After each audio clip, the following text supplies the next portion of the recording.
Olá, tudo bem? Continuamos a aula hoje, provavelmente iniciando aí o que se refere à terceira unidade, mas vamos dar continuidade aos continentes, ao assunto continente. Lembrando que quando eu falo do continente, a gente está fazendo uma revisão, na verdade, de vários assuntos, né? Já que a gente parte aí dos aspectos naturais, clima, relevo, vegetação, mas também fala dos fatores demográficos, como população, crescimento populacional, e também questões econômicas, né? Chegando até atualidades, já que a gente sempre lembra de um assunto ou outro e sempre comenta aqui também. Então, hoje a gente vai falar um pouquinho sobre o continente asiático e vamos começar. Bem, o continente asiático, ele é a maior extensão do mundo. Ele está a leste de Greenwich. Leste é a região que a gente chama de oriental. É por isso que muita gente, quando ouve falar em Japão, China, lembra de povos orientais. Na verdade, tudo isso aqui é oriental, né? O Japão e a China estão no extremo oriente, no final do oriente. Tanto que aqui existe uma região chamada Oriente Médio, né? São duas regiões que a gente mais vai falar. A linha do Equador passa aqui no sul do continente. Então essa região, claro, aqui vai ter o clima equatorial. Então você tem uma grande diversidade de paisagem que vai do equatorial até o Polo Norte.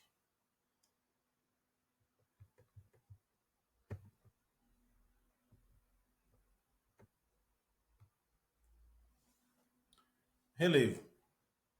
No que se refere a relevo, a Ásia é o continente que mais chama atenção. Em especial porque a Ásia possui o maior relevo do planeta, né?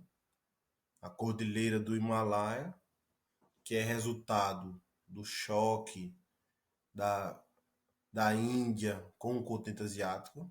A Índia não ficava nessa região, ficava mais ao sul do planeta. E com o aumento das placas tectônicas, a Índia veio e se chocou aqui com a Ásia. Aí formou esse dobramento moderno que ainda está em constante atividade. A Índia cada vez mais se choca com o continente asiático, causando aqui terremotos, vulcões e o surgimento do pico mais alto do mundo, que é o pico do Everest. Você vê aqui com quase 9.000 metros de altitude. Não só o pico do Everest, mas a maioria dos picos mais altos do mundo você vai encontrar, nós podemos encontrar nessa região. Então esse é disparado um dos grandes destaques do continente asiático no que se refere a relevo.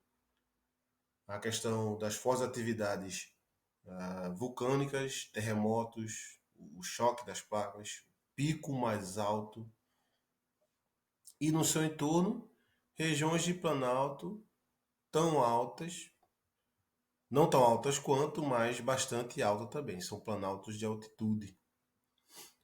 Tanto que a gente já pode adiantar aqui o assunto clima. Você vê que nessas porções amarelas, mais claras, são regiões semiáridas e áridas. A gente sabe que quanto mais alto, mais frio, né? Mas também quanto mais alto, menos umidade. As nuvens, a grande quantidade de umidade não consegue chegar a determinadas alturas. É por isso que nas grandes montanhas você não verifica quase vegetação ou a inexistência de vegetação. E você vai ver umas regiões mais úmidas só na parte litorânea, banhada aqui pelos oceanos Índico e Oceano Pacífico. Então essas regiões são as regiões de planícies. Não à toa, a maioria dessas planícies abrigam a maior parte da população. Então existe uma certa lógica também na ocupação do território ligada à questão do relevo, né? Região de montanha, menos habitada, regiões de planalto de altitude mais desértica e as planícies.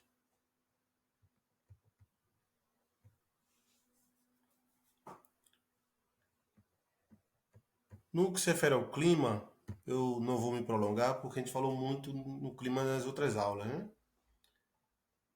Destacar que o sul da Ásia a gente encontra o clima equatorial e quente e úmido, né?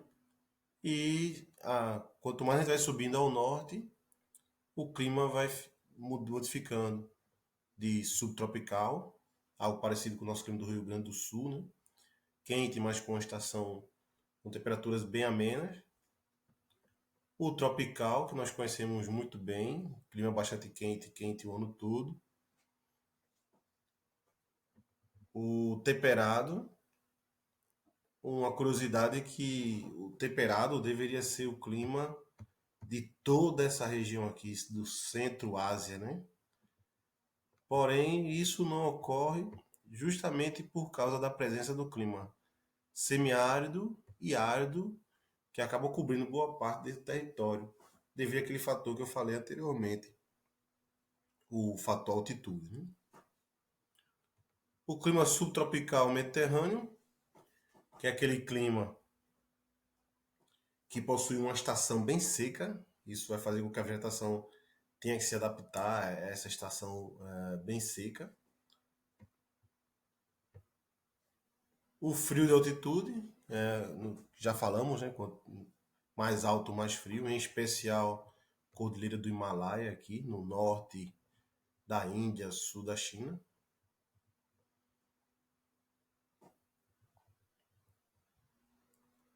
O frio continental já é a influência dos polos, do Polo Norte nesse caso. Seria uma região que é fria, frio o ano todo, né? Forte presença de gelo, de neve. E o subtropical, com as temperaturas mais baixas do planeta, próximo às temperaturas do polo. Quase não se tem vegetação já nessa região, e é basicamente frio o ano todo.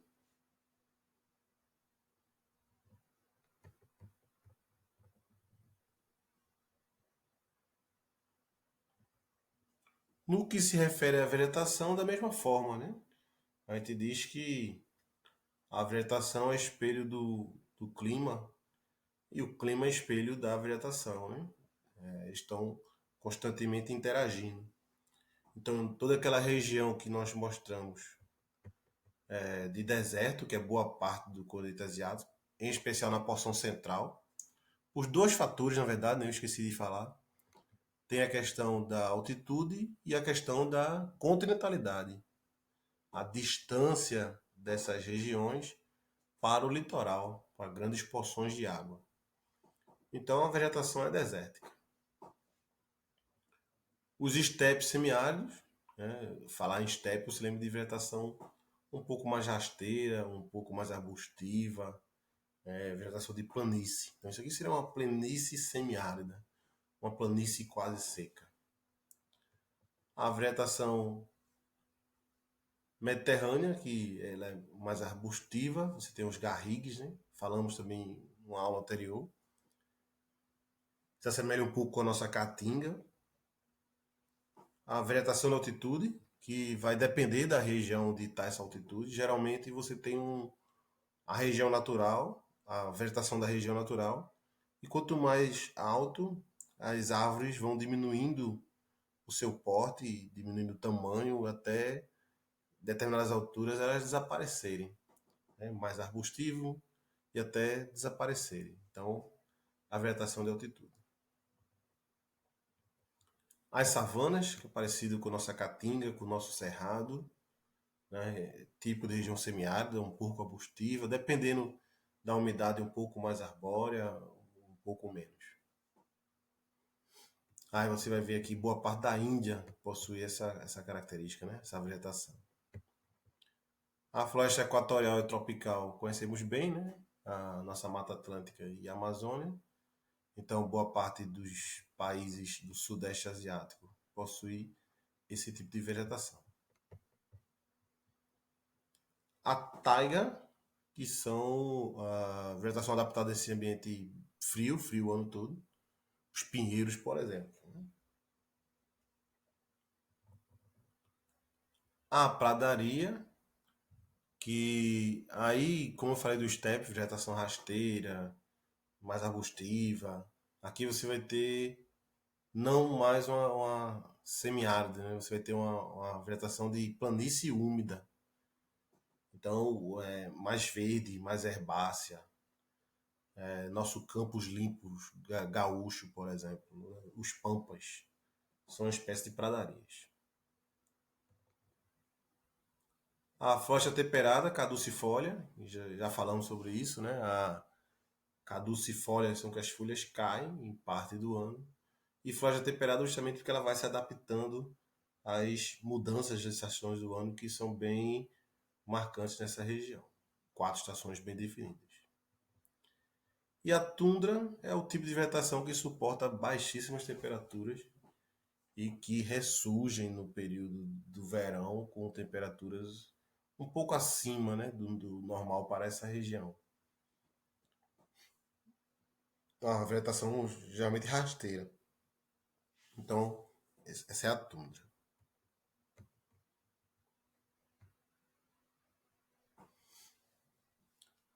No que se refere à hidrografia, o continente, devido à sua extensão e sua característica de relevo, ele possui muitos rios de planaltos, rios que nascem nas montanhas, na Cordilheira do Himalaia, por exemplo, nascem na região central, como já falamos, ou aqui no norte da Índia, e vão em direção ao Oceano Pacífico ou Oceano Índico.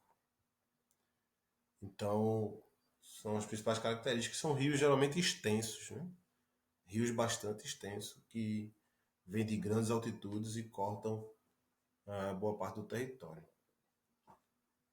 Eu destaco aqui o rio Ganges, que é um rio tido como sagrado pelos povos indianos, e talvez justamente por ser sagrado, deveria ser o contrário, né? Mas por ser considerado sagrado, ele é muito poluído, considerado um dos rios mais poluídos do mundo.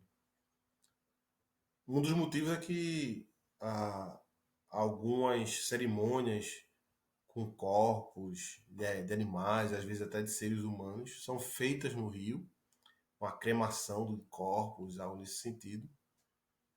E outro motivo mais comum é o que nós conhecemos muito bem também, que é a grande quantidade de população no entorno do rio, jogando dejetos como esgoto sem nenhuma espécie de tratamento diretamente no rio, fazendo esse rio um rio muito poluído.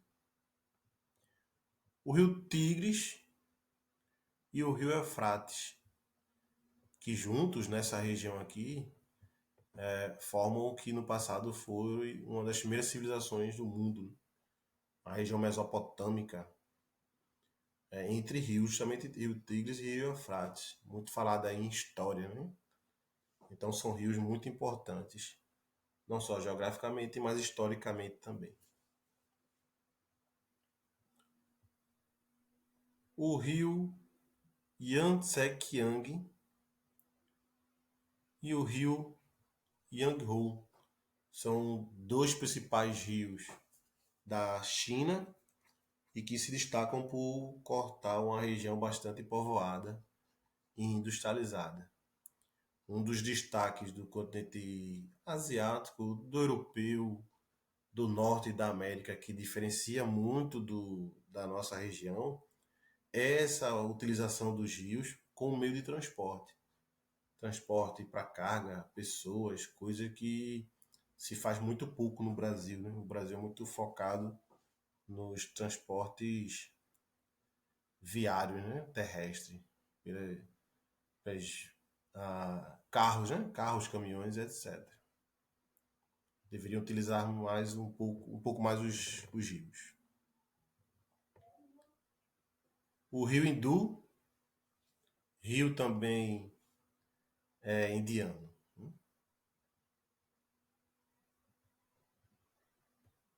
O mar de Aral, que é um mar fechado, se encontra no meio do continente, mas é um dos maiores mar fechados do mundo. Ah, cobre aí boa parte do continente.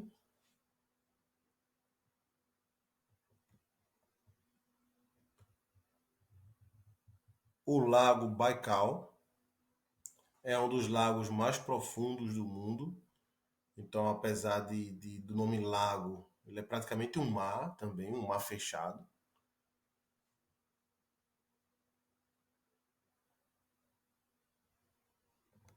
Rio Brahmaputra, também na Índia, com as mesmas características do rio Hindu, né? Ele passa também por outras regiões e é um destaque também do continente asiático. Então, esses são os principais rios, os principais destaques na questão da hidrografia do continente asiático.